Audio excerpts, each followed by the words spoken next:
Պարոն նախագահ, ձեզ մի հարց։ Նիկոլ Փաշինյանը արձագանքելով Վլադիմիր Պուտինի այն հայտարարությունը, որ Հայաստանը պետք է կողմնորոշվի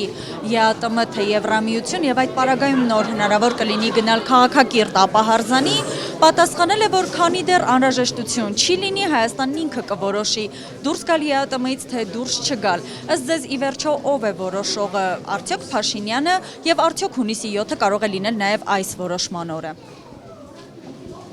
Ես կարծում եմ, ուղղակի Փաշինյանը չի հասկանում, թե ինչ է անում։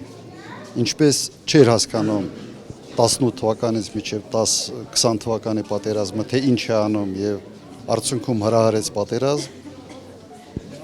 ինչպես պատերազմի ժամանակ չէր հասկանում,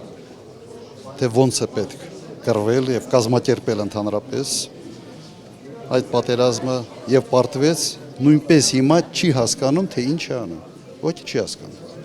Պարոն Քոչարյան, տեսեք դուք եւ ձեր թիմակիցները հայտարարում եք, որ հունիսի 7-ին պետք է ժողովրդընտրություն կատարի փորձանքի, փորձարկման եւ փորձառության միջև, չեմ հարցում դրանից որն եք դուք, ենթադրում երևի փորձառությունը ձեզ նկատի ունեք, ձեզ վերագրել, այն երկուսն նկատի ունեք։ Փորձանքն ու փորձարկումը, եթե փորձառությունը դուք եք։ Փորձանքը ինքն է։ Բա փորձարկումը ով է։ Փորձարկումը ով է։ Դուք որոշեք։ Արդյոք Սամվել Կարապետյանի նկատի։ Ոչ։